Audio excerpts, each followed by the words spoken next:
Hi, I'm Kathy Perret with the City of Santa Barbara. Today we're going to check out the water percent adjust feature on a controller. It'd be great if you join me. Let's go in the back. Here in Santa Barbara, we do have seasons. They're not as exaggerated as on the East Coast, but our plants know when it's spring and it's fall, and we're the ones that are responsible to make sure that they get the amount of water that they actually need.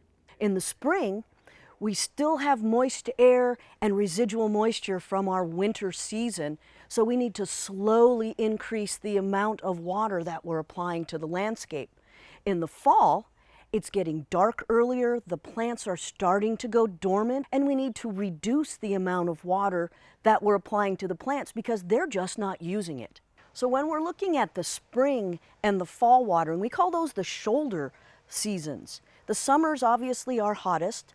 The spring is a lot lower than the summertime. And then if you're looking at your curve, you're going to come gradually up. You'll probably use the most water. August, September, and October, you're going to drop dramatically down in the amount of water that you're applying to your plants. We can do that with an easy one-button adjust. The watering adjust feature, or the seasonal adjust feature that you can find on your controller, it allows you to customize the amount of water that your plants are receiving depending on what the weather is doing. It's really easy to do. If it's warmer, you may need to increase the time. If it's getting cooler, like in the fall, you may want to decrease the amount of time.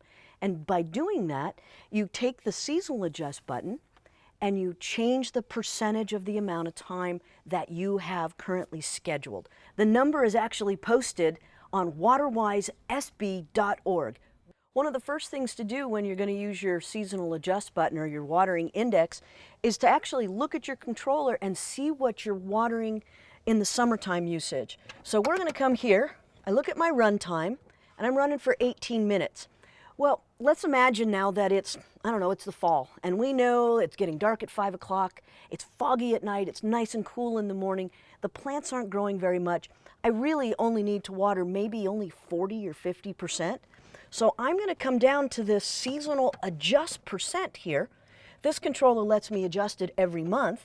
Yours may only do an overall, but let's go to, let's just say it's April, May. We're going to take ourselves here to October, November.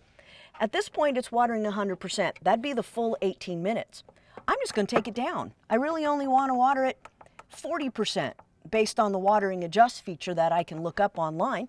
40%. So now I know that this is only going to water 8 minutes every time it comes on instead of 18.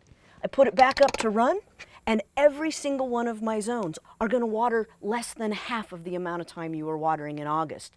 It's important.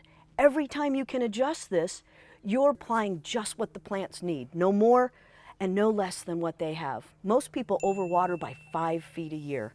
That's almost a scary percentage, 5 feet of water that the plants aren't using because it's going deeper than their roots.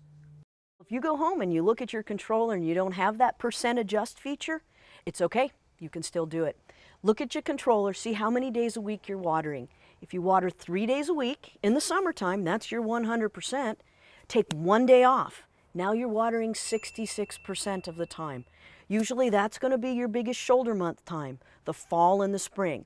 As you get closer to winter, you're going to water a lot less. Only water once a week, and now you're watering at 33%. When you don't need to water even once a week, just turn it off, let it rain, and then as it starts to warm back up in the spring, slowly turn your watering back on for the most efficiency and the best plant health.